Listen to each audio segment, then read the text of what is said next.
بسم اللہ الرحمن الرحیم۔ کھانسی ایک فطری عمل ہے۔ تقریباً ہر چھوٹے بڑے مرد و عورت کو وقتاً فوقتاً کھانسی ہوتی رہتی ہے۔ عام طور پر کھانسی کو پریشان کن بیماری نہیں سمجھا جاتا۔ کھانسی کی وجہ سے آپ کا گلا، بلغم اور اس طرح کی ضروری آلودگیوں سے پاک رہتا ہے۔ تاہم اگر کھانسی کا دورانیہ بڑھ جائے تو یہ الرجی، وائرل یا بیکٹیریل انفیکشن کی علامت ہو سکتی ہے۔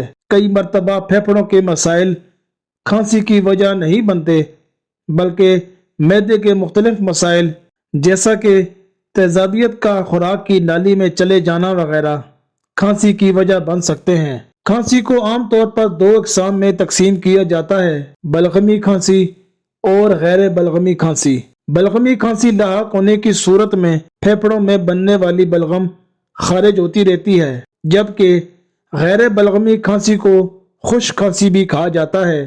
کھانسی کی یہ قسم لاحق ہونے سے جسم میں بلغم پیدا نہیں ہوتی۔ خشک کھانسی تکلیف دہ ثابت ہو سکتی ہے کیونکہ اس کی وجہ سے گلے کے مسائل بھی لاحق ہوتے ہیں۔ کھانسی کا شمار چونکہ خطرناک یا شدید بیماریوں میں نہیں کیا جاتا، اس لیے اسے زیادہ تر گھریلو علاج کی مدد سے دور کیا جاتا ہے۔ آج کی ویڈیو جو میں آپ کے لیے لے کر حاضر ہوا ہوں، اس میں آپ کو ہر قسم کی کھانسی کے علاج کے بارے میں بتاؤں گا۔ جس کسی کو خشک کھانسی یا کالی کھانسی ہو تو وہ ان پر عمل کرے، انشاءاللہ عز و جل شفا حاصل ہوگی۔ ویڈیو شروع کرنے سے پہلے آپ سے گزارش ہے کہ ویڈیو اچھی لگے تو لائک ضرور کر دیں، اور اگر چینل پر نئے ہیں تو سبسکرائب کر دیں اور بیل کے بٹن کو ضرور پریس کر دیں تاکہ آنے والی ہر نئی ویڈیو کا نوٹیفیکیشن آپ کو ملتا رہے۔ نمبر 1، ہر طرح کی کھانسی کے مریض دن میں کئی بار خالص شہد چاٹیں۔ کھانسی بلکہ گلے کے ہر طرح کے درد میں بھی انشاءاللہ عز و جل فائدہ ہوگا۔ نمبر 2، اگر کالی کھانسی ہو تو مناسب مقدار میں پیسی ہوئی سونڈ یعنی خشک ادرک خالص شہد پر چھڑک دیجئے اور 7 دن روزانہ صبح و شام تھوڑا تھوڑا چاٹ لیجئے۔ کالی کھانسی بلکہ ہر طرح کی کھانسی کے لیے انشاءاللہ عز و جل مفید پائیں گے۔ نمبر 3، ہر گھنٹے کے بعد ایک لونگ منہ میں رکھ کر چباتے اور چوستے رہیے، انشاءاللہ عز و جل کھانسی کا زور ٹوٹے گا۔ نمبر 4، پودینہ کا رس پینے سے بھی انشاءاللہ عز و جل کھانسی ٹھیک ہو جائے گی۔ نمبر 5، چند کھجوریں کھا کر 1 کپ نیم گرم پانی پی لیجئے، انشاءاللہ عز و جل بلغم پتلا ہو کر خارج ہو جائے گا۔ کھانسی اور دمہ دونوں کے لیے یہ علاج فائدہ مند ہے۔ نمبر 6، تقریباً 25 گرام ادرک کے رس میں شہد ملا کر دن میں 3 بار چاٹنے سے بھی انشاءاللہ عز و جل بلغم خارج ہوگا۔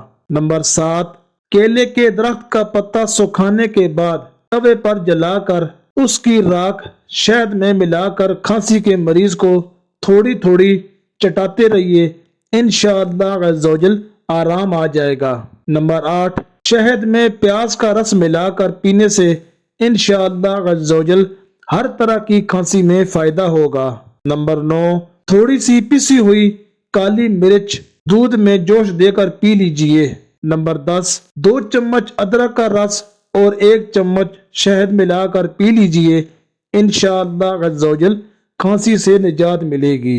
نمبر 11، پیاز ابال کر پینے سے بلغم نکلتا اور کھانسی میں آرام آتا ہے۔ نمبر 12، کشمش یعنی خشک انگور اور شکر یا انار کا چھلکا چوسنا کھانسی کے لیے مفید ہے۔ نمبر 13، گرم دودھ میں تھوڑی سی ہلدی اور دیسی گھی ملا کر پینے سے کھانسی میں فائدہ ہوتا ہے۔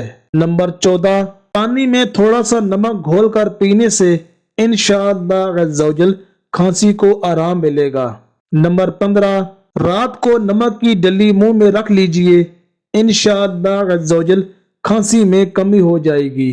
نمبر 16، پان کے 2-4 پتے توے وغیرہ پر گرم کر کے ان پر ہلکا گرم تیل لگا کر گلے پر باندھنا پرانی کھانسی کے لیے مفید ہے۔ نمبر 17، روزانہ کشمش کے 40 دانے اگر موافق آتے ہوں تو دگنے کرنے میں بھی حرج نہیں، اور 3 عدد بادام لے کر اس پر 11 بار درود شریف پڑھ کر دم کر کے کھا لیجئے۔ اس کے اوپر 2 گھنٹے تک پانی نہ پئیں، انشاءاللہ عز و جل کھانسی میں بہت فائدہ ہوگا۔ ویڈیو اچھی لگے تو کمنٹ میں اپنی رائے کا اظہار ضرور کیجئے گا۔